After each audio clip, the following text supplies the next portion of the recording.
मनीष शर्मा जी फगवाड़ा से। गुरुदेव, आपके चरणों में कोटि कोटि दंडवत प्रणाम। गुरुदेव भगवान, मैं आपसे शरणागत हूँ और मैं छोटी उम्र से ही श्री जी की कृपा से संकीर्तन करता हूँ एवं नाम जप करता हूँ, परंतु मैं माला नहीं कर पाता। पर मेरा उद्देश्य श्री जी की प्राप्ति करना है। क्या केवल संकीर्तन से ही श्री जी की प्राप्ति हो जाएगी? पर निरंतर तो नहीं होता ना। संकीर्तन निरंतर होता है क्या? श्री जी की प्राप्ति के लिए चिंतन में निरंतरता आनी चाहिए। भगवान स्वयं श्रीमुख से कह रहे हैं, अनन्य चेता सततम यो माम स्मृति नित्यशः तस्याहम सुलभा पार्थ नित्य युक्तस्य योगिनः। हे अर्जुन, जो योगी मेरे में नित्य युक्त होकर, नित्य युक्त मैं श्री भगवान का हूं, मैं प्रियालाल का हूं, निरंतर मेरा अंदर से चिंतन करता है, उसे मैं सुलभ हो जाता हूं, उसे मैं प्राप्त कर लेता हूं। कीर्तन करना, भगवत कथा सुनना, भगवत कथा करना, भगवत चरणारविंद की सेवा करना, भगवत चरणारविंद के प्रेमी भक्तों का समागम, सेवा, ये सब का फल है चिंतन। बैठे उनके नाम का, मंत्र का, रूप का, लीलाओं का चिंतन हो रहा। अगर आप माला नहीं जपते तो बिना माला के ऐसे ही राधा राधा राधा राधा। खाली रहना तो भक्त का स्वभाव नहीं। खाली रहोगे तो मन प्रपंच फेंकेगा। अभी इतनी सामर्थ्य है नहीं कि प्रपंच हटा पाओ, तो घसीट करके गिरा देगा। फिर कीर्तन भी धीरे धीरे में अरुचि लगने लगेगी। अगर भगवत प्राप्ति करनी, श्री जी की प्राप्ति करनी है तो माला जप, माला को हम प्रधान नहीं कभी बोले, हम स्मरण को प्रधान बोले। पर अब उस स्मरण पर पहुंचने के लिए हमें कोई साधन तो चाहिए। जैसे वो काउंटर है और उसमें आपने 1 लाख नाम जप किया तो आपके यहां हमको सुख पहुंचा 1 लाख नाम। अगर कल आप 80,000 जपोगे तो हमको दुख पहुंचेगा, तो हमें अच्छा मिल गया, पॉइंट अच्छा मिल गया, राजी हो रहा है, मेरा अहम राजी हो रहा है, मेरा मन राजी हो रहा है। अब जब काल 1,100,000 जपोगे तब थोड़ा उसको और अच्छा लगेगा, तो हमारा काम बन रहा है। किसी भी भाव से सही, नाम जप में वृद्धि हो रही, वो संसार के समस्त विकारों का शमन करने में समर्थ है। भाव को भाव न खालसो, नाम जपत मंगल दिस दसो। अब ऐसे अगर हमारी ये वृत्ति बैठ गई कि कोई भी सेकंड हमारा खाली नहीं जाने पाया, फिर न माला की जरूरत है, न काउंटर की जरूरत है, फिर किसी की जरूरत नहीं। और गुरु कृपा से गायत्री अनुष्ठान तक तो इसका चला गणना का। फिर जब गुरुदेव भगवान ने आगे की बात बताई, फिर इसमें हमारी शिथिलता हो गई थी माला में, क्योंकि माला में गणना और चिंतन और पूरा होने पर चूम, वो सब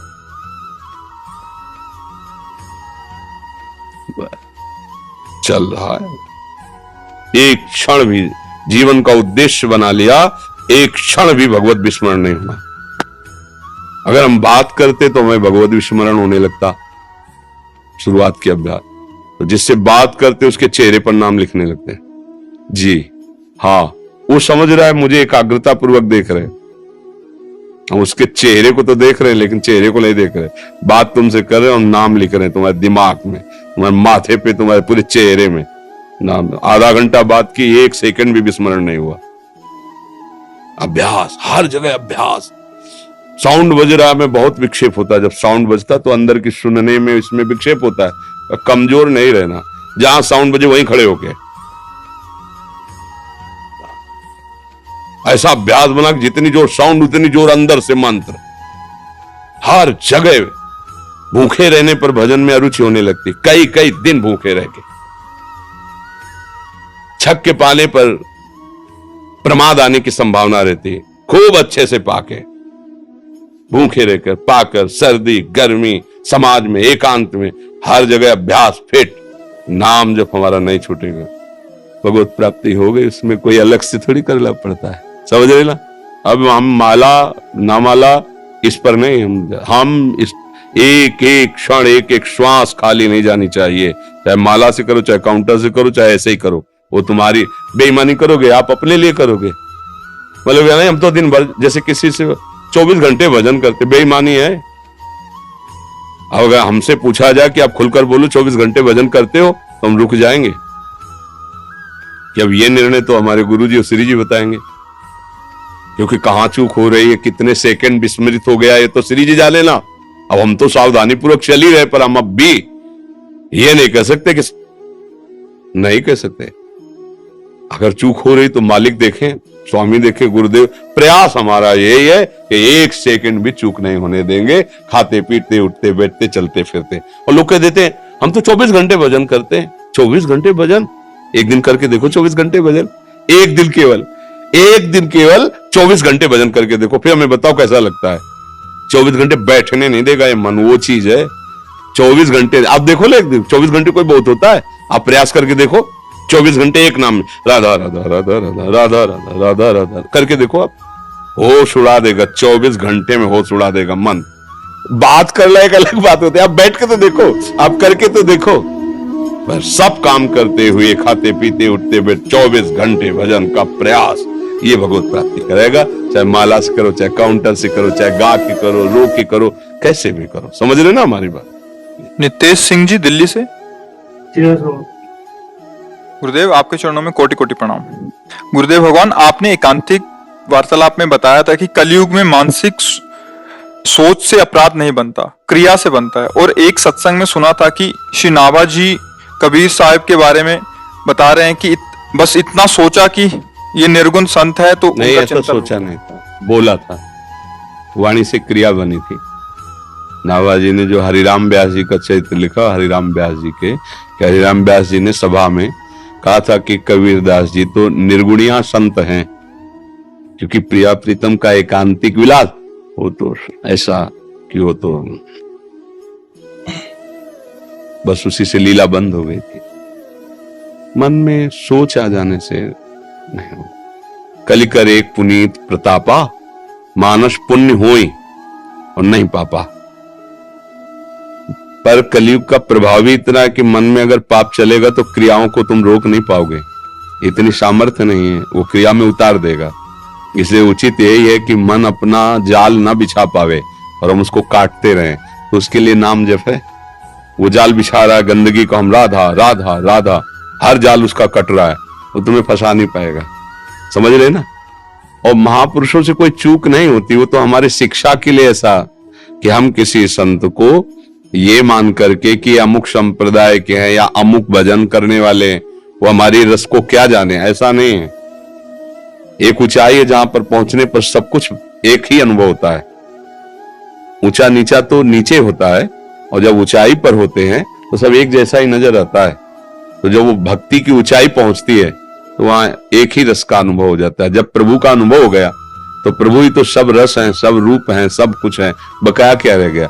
जैसे भगवान का बोध हो गया, अब क्या बकाया रह गया? पर प्रेम की महिमा बोध से भी आगे बढ़कर गाई गई कि जैसे बोध संपन्न श्री सुखदेव जी, जब श्री कृष्ण प्रेम की रूप की बात आई तो विकल हो गए।